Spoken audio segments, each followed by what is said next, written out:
Supply chain issues. This term has been burned into our brains over the last few years and has been used as an excuse to the point of cliche. But what exactly does the supply chain consist of, and how will its disruption, record inflation, and geopolitical volatility lead to a global economic catastrophe? This is the subject of the new book by New York Times bestselling author and editor of the financial newsletter Strategic Intelligence, James Rickards. It's titled Sold Out: How Broken Supply Chains, Surging Inflation, and Political Instability Will Sink the Global Economy. James, thank you for the time. How are you doing today? I'm doing fine, Trey. Great to be with you. It's my pleasure. So what was your goal with this book? A couple of things. Number one, the supply chain problems are obvious to most people. You go to the grocery store. It's not that every shelf is bare. It's not like East Germany in the 1950s, but there's always something missing. One day it could be, your favorite spaghetti sauce. Another time it's bread or whatever, but the paper goods aisle half cleared out. So people know about the supply chain breakdown, supply chain failures. But I want to kind of dive into it. First of all, talk a lot more about it anecdotally, what was going on, then what caused it. And that's really the big thing. People say, well, I've been shopping for 40 years, never had a problem. Now all of a sudden, I can't get this, I can't get that. Why is that? What's going on? So we explain it in a lot of detail, what exactly broke, how it affected the supply chain.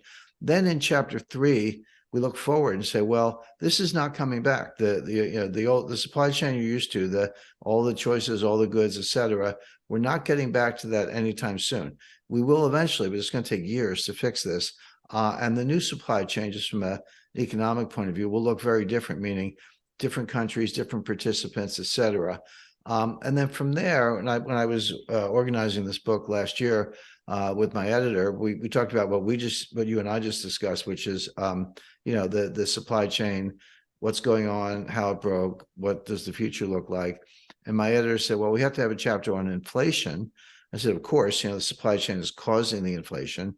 But then I raised my hand and said, I want a chapter on deflation, because that's next. And people don't see that coming. It would be very helpful to explain how and why that is. So that's kind of the outline of the book. But it was really some of it's predictive analytics, some of it's economic analysis, but a lot of it is just kind of plain English explanation of what happened. And people really want to know about that, because they see the result, but they don't know the cause. And if you can explain the cause, it doesn't fix the problem overnight, but it at least people feel they can kind of deal with it or understand it. And while people may have a basic understanding of what the supply chain is, one of the first things that you do in your book is to really explain the extent of it all. Like, I was talking about this interview with my wife yesterday, and we were driving, and she's like, what do you mean by the extensive nature of the supply chain? And I pointed to a stop sign. I'm like, look at that stop sign right now, and think of every ounce of effort that it took to produce every little thing that's a part of that stop sign, to transport those materials to another place, to either put the stop sign together or to bunch it all together. And then the travel that's required to get that stop sign to this neighborhood and to every other neighborhood where you see a stop sign in this country. That exists for every product, which is something that was pointed out in this book. And I think a great example that you give is something that many of us have in our pockets right now, the iPhone. So maybe for a good description of what the supply chain consists of in terms of just how comprehensive it is in this country and worldwide, what does it take to make every single iPhone, James? Well, actually, it's interesting. Apple has released some of that information, not their secret technology, but sort of their supply chain. And they source the iPhone parts from 26 countries. Or more, depending on the particular model. Some things come from Germany, some things come from Japan. They're assembled in China. Everyone says, iPhones are made in China. It's not exactly true. They're assembled in China, but the parts come from all over the world.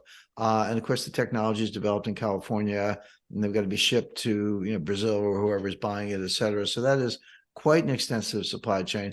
There's an even a simpler example. I actually talk about a loaf of bread. So you go to the store and there's a loaf of bread, and if you ask someone, say, what's the supply chain for the loaf of bread?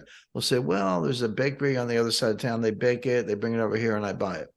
Okay, that's a very simple supply chain, but let's just think about that. Now, the loaf of bread has a wrapper. It could be plastic or paper. Where'd that come from? Where'd the plastic come from to make the wrapper for the loaf of bread? Oh, it was delivered here by truck. Well, who made the truck? and where the driver come from, get his or her training. And you got diesel in the truck. And by the way, everything you mentioned, Trey, in the stop sign example, and that's a good one, runs on energy, because either the machinery, the manufacturing, the transportation, et cetera, pretty much all runs on diesel or something off the power grid. So then you say, well, okay, came by truck. It's complicated. Got diesel fuel. You need a refinery for that. Who baked the bread? Well, the baker. Well, they used an oven. Where'd the oven come from? Well, it's got tempered glass and steel and thermostats and semiconductors. So that means that came from all over the world from some oven manufacturer, but they had their own supply chain. And then where did the baker get the flour? Well, got it from a mill. Well, okay. Well, how'd the mill make the flour? Well, they had to get wheat. Where'd they get the wheat? Well, they got it from a farm. How did it get from the farm to the mill? What was a train or a truck? Again, drivers, engineers, diesel, et cetera. Let's go all the way back to the farm. Where'd they get the seeds and the diesel? And they need tractors and harvesters and help. And then they get fertilizer. You get nitrogen fertilizer to grow the wheat. Where does fertilizer come from? Well, it turns out a lot of it comes from Russia, and they're in a war with Ukraine. You can go on and on and on, but you take the point. And by the way, everything I mentioned, the truck, the fuel, the driver, the oven, the fertilizer, has its own supply chain. If you think of a horizontal supply chain, which is called the extended supply chain, that's what we were just talking about. But every point of intersection has a vertical supply chain where those people have their own supply chain. So you very quickly get to the point where you say, okay, the supply chain is not part of the economy. The supply chain is the economy. There's nothing you can think of, tangible or intangible. The wall behind me, the microphone I'm talking to, the clothes I'm wearing, the food I'll have for lunch, et cetera, it all comes from supply chains. And so when they break down, it affects everything. We take it for granted. We don't really think much about it. But once you do, when you kind of think about it in the ways we've been discussing, you realize, oh, yeah, everything depends on everything else. And it's a large, complex dynamic system. And the characteristic of complex dynamic systems is it just takes a very small break to cause the whole thing to collapse. Yeah, and seemingly infinite connections there. And while the supply chain isn't necessarily a new concept, you say that the science of their management is. What do you mean by this? So the supply chains aren't new. As I said, they've been around from the Bronze Age, even earlier. What is new, and this really started in 1989, and this is what you were referring to, Trey, is what I call supply chain science, where it was a combination of things. So it was increased computing power, better applied mathematics, algorithms, artificial intelligence, better sources of data, so that you could actually tackle some of the problems and not just say, oh, yeah, hope the delivery shows up, but plan it out every step of the way. And that happened around the same time as some major geopolitical events. So starting with the fall of the Berlin Wall in 1989, the demise of the Soviet Union in 1991. There was in 1992, you had Deng Xiaoping's Southern tour. China had been growing in the 80s, but then was put in the penalty box after Tiananmen Square massacre in 1989. But by 1992, things were getting back to normal, and he did a Southern tour to really encourage direct foreign investment in China and Chinese exports, and that took off, and they've never looked back since.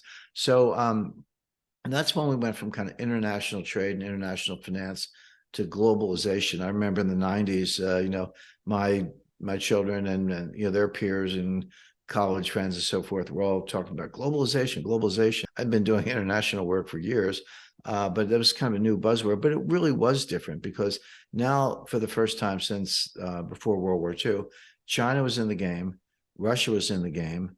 A lot of new republics emerged, the stands, Kazakhstan, Tajikistan, Turkmenistan, and others in Central Asia.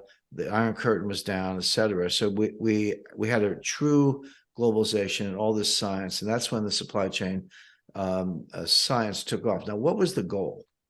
The goal was always efficiency, make it cheaper, faster, better, more efficient.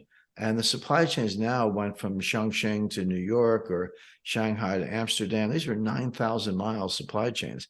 And it actually worked. The efficiency side of it worked, which meant lower costs. And that either means higher profits for the participants or lower costs for consumers. But it was actually both. Both of those things emerged. When Walmart says, everyday low prices, they mean it, and that's how they deliver it. But there were hidden costs that were not taken into account. And the hidden costs were, when you make the supply chain that big, it is extremely frail. It is extremely fragile. And just a simple breakdown in one part can throw the whole thing out of whack. So you were getting lower costs at the store. That was true. But we're saying the fact that you can't get things at all because of the breakdown, that's really the hidden cost. I'll give you one concrete example. So Germany, is world famous for its car manufacturing. You've got Mercedes and BMW and Porsche and Audi and Volkswagen and others. And these very sophisticated assembly lines. Well, in a car, there's about 100 miles of wire. People don't realize it, but there is, because you've got to connect different things and sensors and functions and communication, telecommunications, et cetera. Well, you can't just throw the wires on the floor. Obviously, they put them in a conduit, a plastic conduit, and that's one of the first things that goes into a car on the assembly line. You can't put that in at the end. You have to put it in at the beginning and get everything right. Well, it turns out those plastic conduits for the wires in a car are made in Ukraine. Well, there's a war going on in Ukraine, so all of a sudden they couldn't get those parts, so they were shutting down major, BMW and Audi and Volkswagen assembly lines in Germany because they couldn't get one plastic part from Ukraine. Now you call around and you substitute, and eventually you'll find another provider and you'll get it. But that's an example of what I call the hidden costs of the vulnerability of the supply chain, where, as I said, one missing part can shut down a whole assembly line. Yeah, and we'll certainly get to how the Ukraine war, how the pandemic have affected the current supply chain woes. But as far as this current situation goes and the perilous nature of things, why is January 23rd, 2017 such an important date here? Well, January 23rd, 2017 was at the early stage of the trade war between the U.S. and China. And again, just to give an example of that, Trump threw on tariffs. The announcement came in 2017, but the tariffs were actually imposed in early 2018. But that you could see it coming. And Trump put tariffs on appliances and solar modules. And technically it applied to everyone, but it was very much aimed at China because they were the biggest provider of those things. So, okay, we went from there. I don't want to debate the tariffs. I actually think they were probably a good idea, maybe overdue, but it's not a policy debate. It's kind of what happened next. Well, China said, all right, we're going to retaliate against the United States. What's the best way to do that? Well, it turns out that the biggest soybean producers in the world are the United States and Brazil. The biggest buyer of soybeans in the world is China because they need the protein. So China shifted their soybean purchases from the United States to Brazil. They had been buying them from the United States because we buy so much from China. China said, well, what can we do to minimize the trade deficit with the U.S.? We'll buy the soybeans. Well, they shift all those soybean orders to Brazil. Well, that's not a phone call. I mean, you've got to scramble transportation lanes. All of a sudden, Brazilian farmers have to produce more. They need more fertilizer. They need bigger export, infrastructure improvements in their facilities in Brazil. Insurance, a lot of other things involved in that. And nobody wants like a 6-month deal. You want like a 3-year deal or a 5-year deal. And they did. They locked that in place. So now all of a sudden, the U.S. soybean farmers are like, well, what are we going to do with all these soybeans? China's not buying them. So the Netherlands needed them. So we said, well, we'll sell them to the Netherlands, and for distribution in Europe. But again, you're scrambling all these supply chains because now you're telling the shippers, hey, don't ship out of the port of Los Angeles, move it to Savannah or Houston or Port Elizabeth near New York, et cetera. And that was all done, but the costs were huge. It created new transportation lanes that are not going to flip back anytime soon. These are going to stay in place for years. So U.S. is selling to Europe and China's buying from Brazil. But that's one example of, I doubt anyone who's thought it was a good idea to put tariffs on Chinese appliances and solar modules realized that they would completely upend the global soybean supply chain, but they did. And again, that's an example of these complex systems, how they fall apart very easily. For those up in arms with what Trump did, just how much of an effort has the Biden administration made to roll a lot of those policies back? Well, it's a great question because Biden on day one undid every Trump policy they could think of. I mean, he had a stack of executive orders this high on his desk, and he just signed them. I doubt he read any of them, but they were ready for that. But trade with China is one thing they have not reversed. They have kept the Trump policies in place. They've actually made them stricter in terms of prohibiting U.S. exports of certain semiconductor technology, or if the U.S. has licensed semiconductor technology to a third party, and it could be in Europe, we've said to that third party, you cannot sell it to China. You cannot sell these semiconductors to China. So if anything, not only has Biden kept the Trump policies in place, they've toughened them, particularly in the technology and semiconductor area. So that's not changing. How did the U.S. and global pandemic response add to the supply chain mess? Well, that's a great question. The answer is a lot, and I can talk specifically about that, including new things even today as the COVID pandemic kind of panic continues in China. But a lot of people look back over the last couple of years and they go, oh, and when you say, what caused the supply chain breakdown? This is chapter 2 of my book. People say, well, it was the pandemic. And then they say, well, no, it was the war in Ukraine. And both of those things had an effect. There's no question about it. But the example I just gave you with the soybeans, that goes back to 2018. Right. And I have a lot of research on that, which I mentioned in the book. Again, the readers can look up all the source material if they like. But that research was completed in December 2019. So the beauty of that is it's like a controlled experiment because it's pre-pandemic. Normally, if you had a tariff war going on and a pandemic going on, and they were both affecting the supply chain, it's very hard to sort those out. It's very hard to separate them, say, well, how much damage did this cause and how much did this cause? But here we have data pre-pandemic, and we know that this really started with the trade wars in 2017, 2018. Now, the pandemic, of course, made it far worse. Shut down the global economy. It was like turning off a switch. People didn't go out. It didn't matter what was in the stores because people weren't going to stores. They were kind of locked in their homes, shopping online, which was great for Amazon and Netflix and a few others. But they still had to get the supplies. But again, I'll give you a concrete example. Today, right now, if you go to your local pharmacy, CVS or Rite Aid or whatever it may be, Walgreens, they're short on ibuprofen, Motrin, Advil, Tamiflu, which is a kind of a hard, a strong cough medicine for dealing with the flu, et cetera. Well, why is that?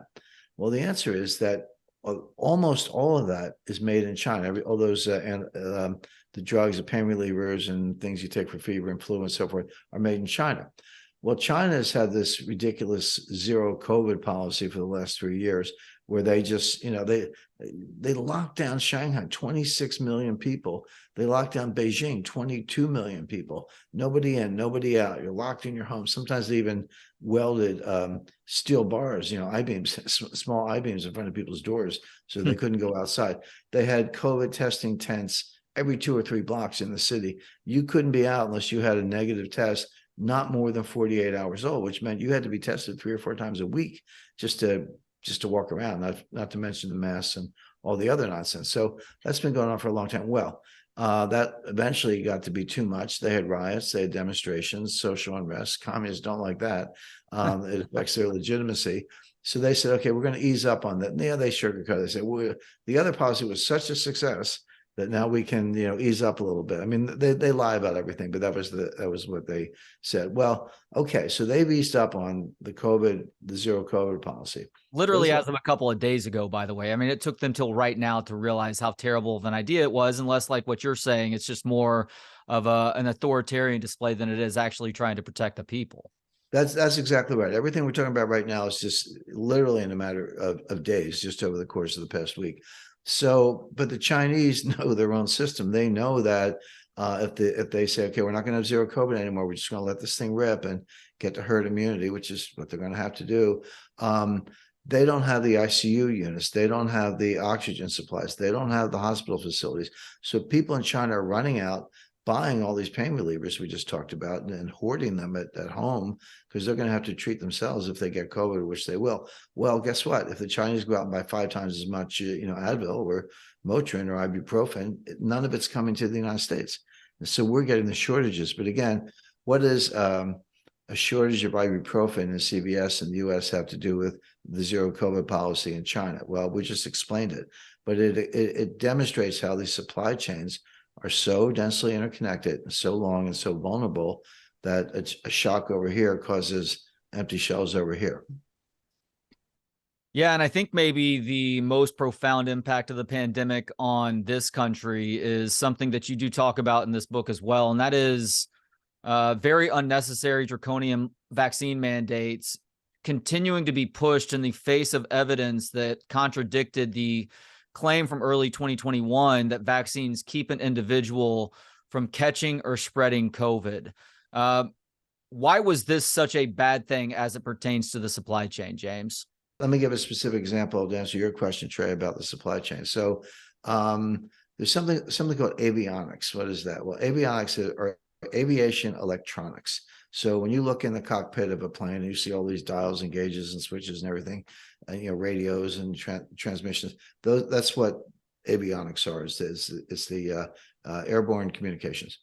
Now, and they have altimeters and a lot of other balance indicators and a lot of other gauges and so forth. Now, it turns out, and we also know that 5G is coming out. AT&T and Verizon are rolling out 5G coast to coast. Well, it turns out that a 5G tower in close proximity to an airport will interfere with the avionics on the plane. It actually makes it unsafe. And there are fixes for that. There are ways to just take the avionics and tweak it and modify it and upgrade it so that the 5G won't interfere. So who does that? Well, it turns out that a lot of the avionics industry is clustered around Wichita, Kansas, which is not unusual. It's, Silicon Valley, all the tech, big brains are in near San Jose, and there's a lot of medical research near Raleigh, North Carolina. So the idea that, like-minded people in the same industry cluster in an area is not unusual. And this has been true of the avionics industry since World War II. So there's nothing new about it. Well, just demographically, it's just the case that a lot of the engineers who do this in the Wichita area, they tend to be in their 40s or 50s, maybe even close to retirement age. They're white and they're men. I mean, not all of them, but it's disproportionately. They didn't want the vaccine. I just described a demographic that didn't want the vaccine. Well, but they're all subcontractors of the federal government because they work on military contracts. And so the Biden administration had this vaccine mandate. And they said, if you're in the military or you're a federal contractor, federal employee, you have to have the vaccine. If you don't, you can't work for the federal government. Well, a lot of these guys said, okay, screw it, I quit. It's like they quit. They start their own businesses that were smaller, so they fell below the threshold of where that applied, et cetera. So this caused huge backlogs in avionics upgrades because the people who do it, the engineers, the experts, didn't want the vaccine. But now you had this 5G interference. So it got so bad that the Secretary of Transportation and the head of the Federal Communications, the Federal Aviation Administration signed a joint letter, which was rare, to AT&T and Verizon saying, stop rolling out 5G because we can't fix the avionics. They didn't say because of the COVID mandate, but that was the reason. And the AT&T and Verizon pushed back and said, no, we got to do this. So it got resolved, but it was very inefficient, very messy. But here's an example of how does a COVID vaccine mandate cause 1,000 flight delays at Christmas in 2021? Well, the answer is what we just explained, which is the people who didn't want the vaccines were the ones who fixed the avionics, who conform to 5G towers, which were going up anyway. Again, another example of how these things are very densely connected, and one little breakdown, in this case, a federal vaccine mandate with nobody thinking through, could this actually cause problems? No one asked that question. The answer is it absolutely caused problems. Yeah, and a lot of those flights were also delayed or canceled because pilots were putting their feet down and saying no to vaccine mandates being insisted upon by the aviation companies too.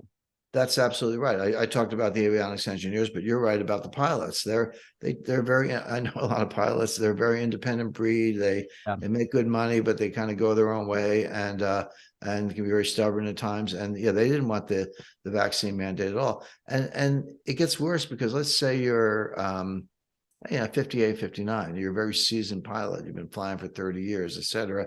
Well, when you get hit with something like that, you can fight about it. You can go to arbitration. where you can retire. A lot of that, they make a lot of money, and they did. And then they couldn't get new pilots fast enough because a certain age group, not necessarily 65, I'm saying people in their 50s, retired early because of the vaccine mandate, because they didn't want to get the vaccine. So then out of that, you get a pilot shortage, pilots calling in sick, pilots retiring early. But then if you can't recruit the new pilots fast enough because they don't want the vaccine either, you got that. So the airlines were, I remember again about this time last year, they were saying, well, all these flights are delayed because of weather.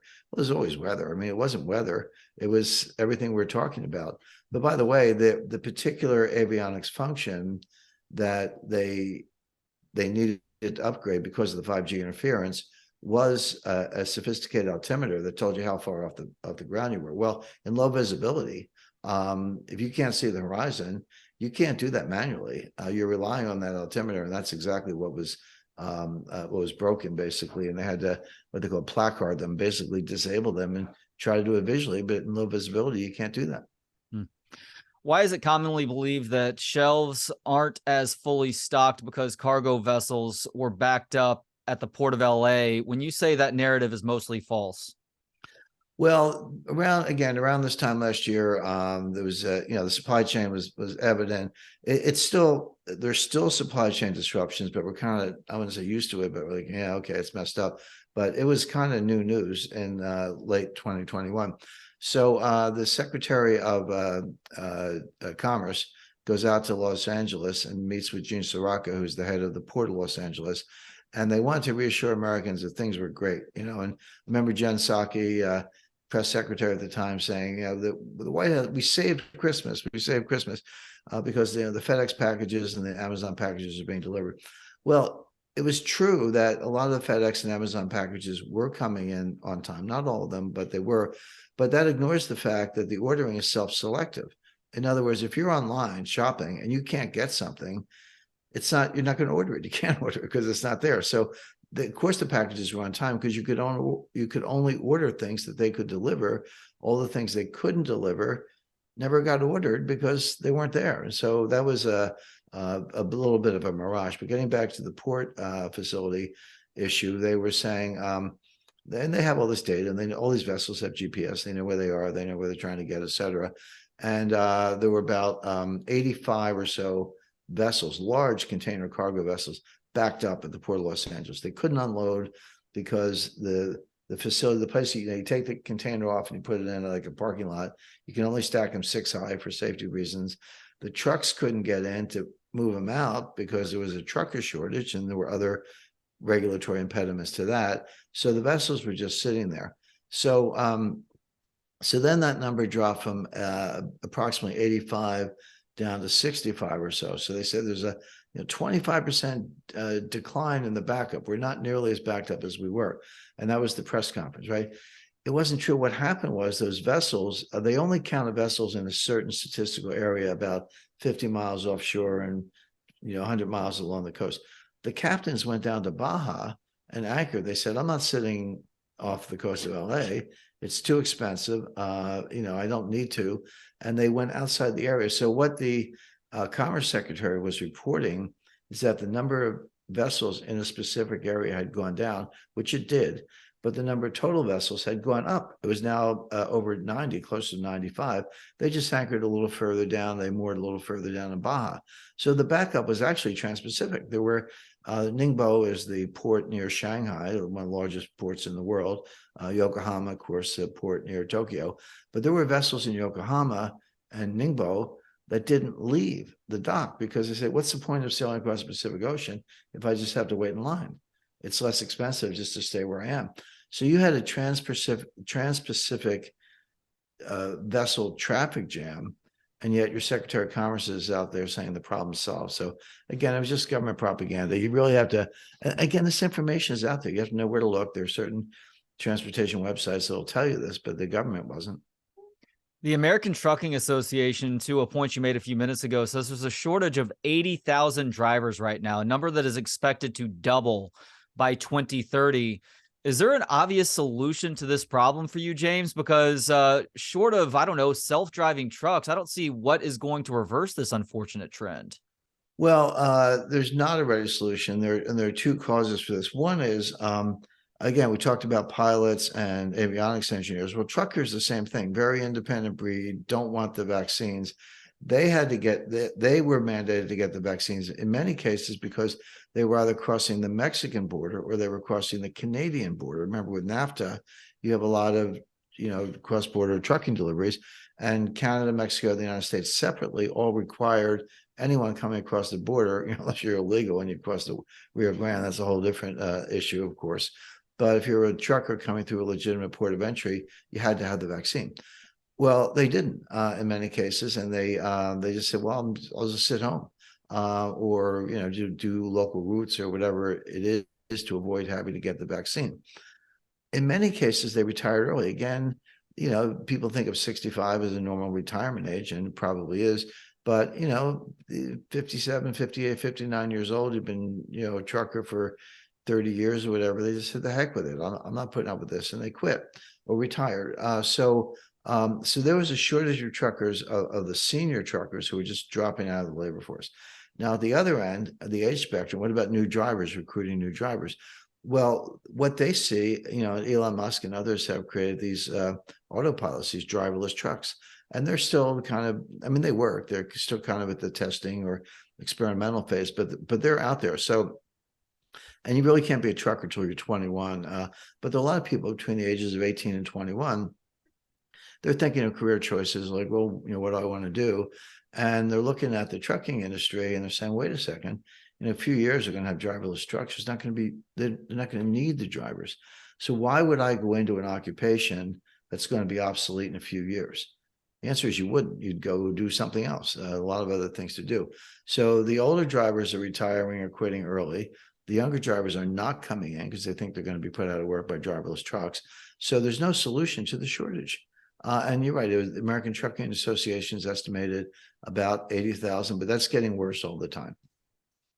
How has energy become a major problem for supply chain management? When people think of energy, like, oh, I got to put gas in my car, I have to heat my home, and that's right. And you need the lights on, and that depends on the power grid. So people get that, and they understand prices are going up. Home heating prices have kind of tripled in the U.S. Sorry, in Europe, in the European Union, they've gone up by a factor of 10. In the US, they've more than doubled, which is a lot, but they're going up around the world. So people see that firsthand. And, you go to, you have a Ford F-150 pickup truck, and it used to cost you $75 to fill up your truck. Now it costs $150, and you do that twice a week. Well, that's $150 of extra gasoline. And in that case, there's what economists call inelastic demand. And that's just a fancy way of saying you got to buy it no matter what. You might not like it. Of course you don't, but you got to get to work, get the kids to school, move things, do your job, whatever it is. So you're going to pay that price. But that extra $150 a week, $75 for fill up twice a week, let's say, comes out of something else. If you have to pay it at the gas pump, you're going to skip a dinner out. You're not going to go to a concert, a sporting event, maybe a new dress, a new suit, whatever it may be. You're not going to buy those discretionary items because you're forced to pay more at the pump. And that's going to take the U.S. economy into a recession. That's coming very soon. It's really, really starting now. But the energy input is so much more than that. It is everything we just talked about. We've been talking about trucks moving from a dock to a distribution center, from a distribution center to a warehouse, to an end user, et cetera. They all run on diesel. Let's use a train. Trains run on diesel. Cargo vessels run on diesel. So there's no part of the supply chain, manufacturing assembly lines, they run on electricity from the grid. There's no part of the supply chain that doesn't run on energy. So it's not just what you see, gas at the pump and home heating oil. It's everything you wear, touch, buy, sell, use, etc. There's an energy input to it. And when you raise diesel costs, in this example, you say, well, it's too bad for the trucker. He's got to pay more. Well, he does. But they pass that along in terms of the cost of goods. You just add it to the cost of goods. And so that makes everything more expensive. And that's been a big source of the inflation we're seeing. Why do you consider China to be the biggest loser and the U.S. to be the biggest winner of a global supply chain failure? Well, China is going to be in very serious shape, very bad shape, with or without the supply chain breakdown. But the supply chain breakdown makes it worse. And by the way, we saw just yesterday the data came out, and Chinese exports crashed, and Chinese imports from the rest of the world crashed, and their trade surplus it didn't disappear, but it shrank significantly. So that's an early warning of what we've been talking about, which is this coming recession. But China's list of problems. I mean, first of all, there's this notion out there that, the 20th century was the American century, and the 21st century is going to be the Chinese century, and they're going to soon be the largest economy in the world. They're going to blow past the United States, build up the military, create technology, dominate the planet, certainly the Western Pacific and East Asia and Central Asia for the next 100 years. Everything I just said is a myth. I mean, that's the rap that you hear. None of it's true, and here's why. First of all, China, 50% of the water in China is poisoned, not just like dirty, you got to clean it up, poisoned. Because, I mean, I invest in the mining industry. I know that in the United States and Canada, you use cyanide to leach gold. It's one of the ways you get gold out of ore. Well, you're using a certain amount of cyanide. You got to weigh it. When you're done, you got to weigh it, and you better account for every, gram of whatever cyanide you're using. You can't just dump it. Well, in China, they do. They just dump it in the rivers and a lot else besides. And those rivers are poisoned. That water is undrinkable. And China doesn't have enough water to begin with. A lot of it's high plateau. I mean, people have pictures of rice paddies. Yeah, southeastern China, there's some of that, but not that much. Most of it's desert in the west, mountains in Tibet, high plateau from Beijing up to Manchuria. It's very dry. And again, you've got these cities of 22, 23 million people. Where are they getting the water? So that's a problem. Pollution's a problem. I was once in Beijing, and I came down the lobby of the hotel. I was waiting for a driver, and I looked outside. I was like, oh, it's pouring rain, So I went over to the concierge to get an umbrella, and the guy looked at me funny, and I looked outside again. It wasn't raining. It was just black with soot. The sky was black. So that's China, okay, and that's just the reality. So, but they've got a real estate collapse, which makes what happened here in the United States in 2007 look like a picnic. It's calling it a bubble is an understatement. In China, here you buy a house, you get a mortgage to pay for it. The guy shows up at closing, gives you the check, you sign the note, you pay off the mortgage over however long. In China, they do it differently. In China, you take the mortgage, there's no house, and you give the money to a builder and he builds you the house. In other words, the house is kind of on the come. It could be, or an apartment for that matter, a condo, whatever it may be. You get the mortgage, and then that money goes to the builder, and he uses that to actually build the house. Now, in theory, you end up with the house and the mortgage. It's the same end result, but you start out by signing on the debt and not having a house. Well, what happened was the developers took that money and either scammed it or lost it or used it on other things. And now there's there are tens of millions of people in China who have mortgages but don't have houses because the builders went bankrupt. But the banks are saying pay the mortgage. So that's caused some riots and demonstrations and so forth. But that's how bad it is in China. But there's a lot else besides. I mean, excessive debt. The reserves are being drawn down. There's a dollar shortage in China. The banks prop up industry and the government props up the banks, but how long can you do that before you just run out of dollars, and then you're risking hyperinflation? But the biggest problem of all, and this is not, it's been thoroughly researched but not well understood or well disseminated, China is facing the greatest demographic catastrophe in the history of the world. They're going to lose 600 million people in the next 70 years. Today, their population is 1.4 billion. By around the year 2100, so 75 years from now, approximately, they're going to be down to about 800 million. They're going to lose 600 million people. Now, in any economy, I can give you all kinds of fancy definitions of GDP, but the simplest definition is how many people are working and how productive are they? Just this times this equals your nominal GDP. Well, how are you going to have economic growth if you're losing 600 million people? Well, first of all, you're not. Secondly, of the people around today, and this is all because the birth rate has collapsed. The replacement birth rate is 2.1. So if a couple have 2.1 children. Of course, nobody has 0.1 children, but on average, obviously, that will maintain the population at a constant level. People go, why not two? You know, two people have two people, isn't that constant? Well, the answer is infant mortality and other problems that not every child makes it to maturity so they can have more children, but 2.1 does it. That's a break even that keeps the population flat.